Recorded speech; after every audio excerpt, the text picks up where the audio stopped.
Hello and welcome, friends. In Unit 3, up till now we have discussed the various types of commercial correspondences and we have talked about the 4Cs.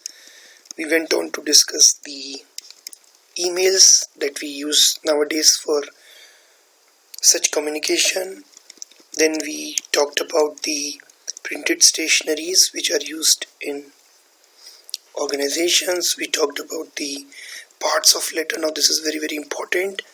And then we discussed the various layouts and we said that for our purpose in this particular course I will be following the full block form.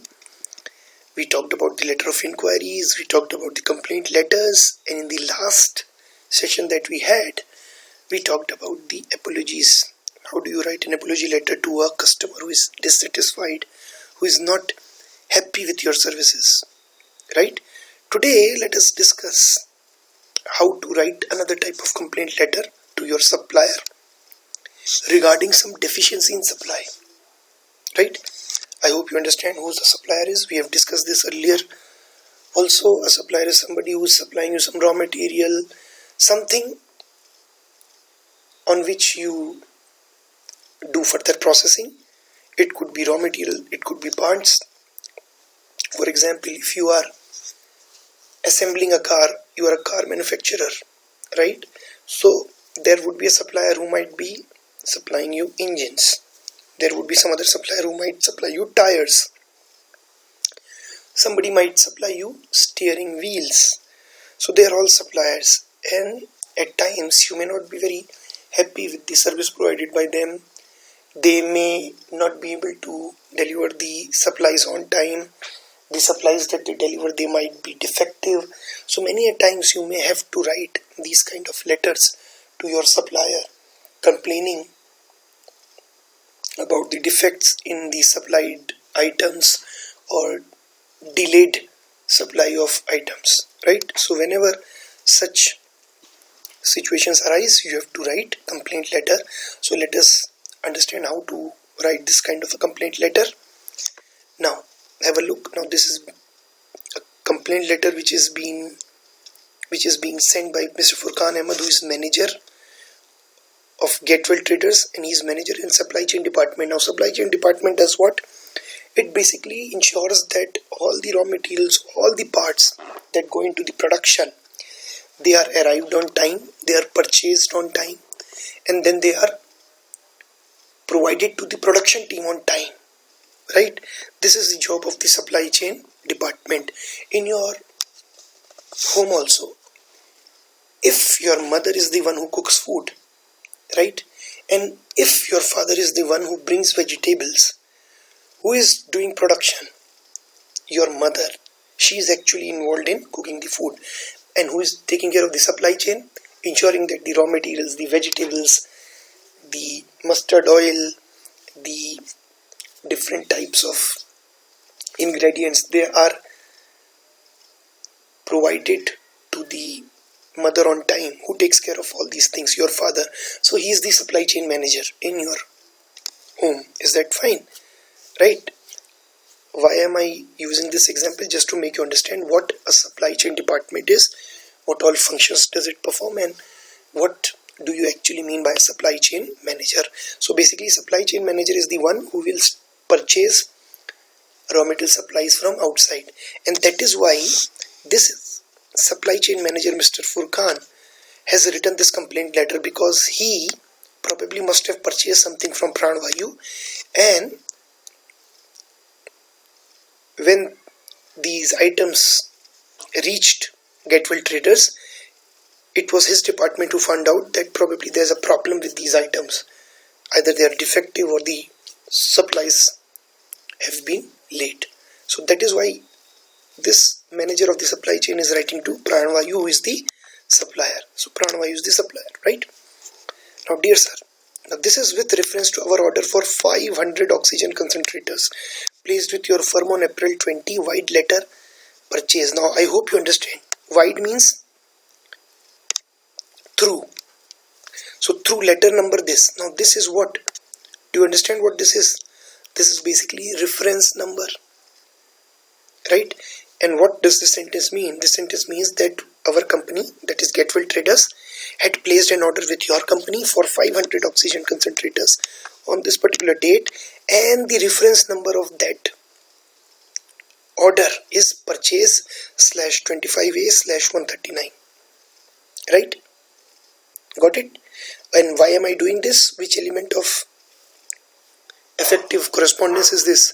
Which C is it? This is basically clarity. I am making it absolutely clear to the manager of Pranavayu as to which particular order I am referring to, right?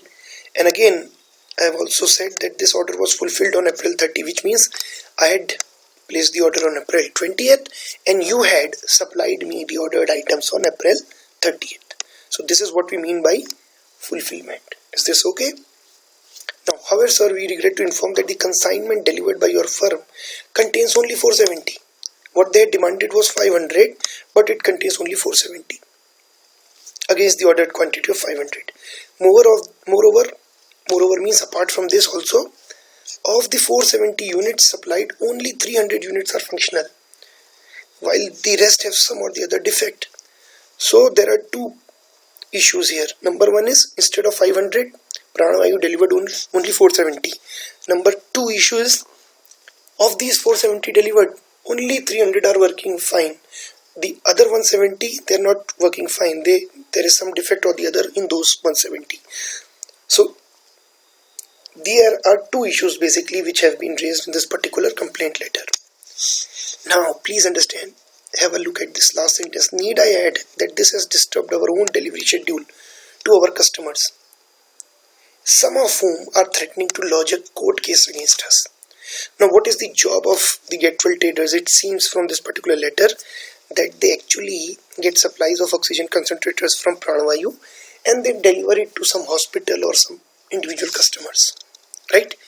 And since they were sure that they would be receiving the supplies of 500 oxygen concentrators by April 30th, they must have promised their own customers that we would deliver these oxygen concentrators to you by, let's say, 10th of May. But now what problem has come up? The problem is that out of the 500 which were delivered by Pranavayu, only 300 are in working condition. So you can supply these 300 to your customers. Fair Getwell Traders can supply these 300 to their customers. But what about the rest 200 which were required and which had to be delivered to some other customers? So at least some customers of Getwell Traders would not be able to get their supplies on time. And now these customers must have come to Getwell Traders. They must have threatened them that they will be lodging a court case against them. So basically here, Furqan Sahab is actually telling the manager of Pranavayu that because of your delayed supplies and because of defects in the supply, now my own customers have threatened to lodge a court case against me, right? So I am just telling the manager of Pranavayu about the severity of the situation and that it may cause problem to my company, right? Now, what redressal do I want from Pranavayu? We humbly request you therefore, sir, to kindly replace the defective units and also to direct the delivery of remaining units at the earliest. So we are saying that out of 500 you have delivered only 470, out of them 170 are not working, so only 300 are working. So please provide us replacement for 200 and do that as early as possible, because if you don't do that, the customers whom I had promised to supply these oxygen concentrators, they are going to lodge a court case against me. So I would have to suffer, and naturally I would then probably lodge a complaint against your company Pranavayu also, so you may also have to suffer. But I am not stating it straight away, I am stating it in a more courteous fashion, right? And now, just to make sure that he understands the urgency of the situation, we write one more line. We remain hopeful that this letter shall be treated with utmost urgency. So we are not saying please treat it as very urgent, very urgent. What we are saying is, we are expecting that you treat this letter with utmost maximum possible urgency and resolve the grievance as early as possible. Provide us the remaining 200 oxygen concentrators as early as possible. Is that fine? Clear? So I hope you have got the whole idea why this letter has been written in the first place and how you have to write such letters, right? I suggest wherever you find some problem, you can pause the video and then maybe go back a little bit, then play it again so that you understand all these things clearly and there is no iota of doubt left. Fine. So thank you very much for your time. Tomorrow we are in the next session, that is, we are going to discuss some more letters. Thank you very much.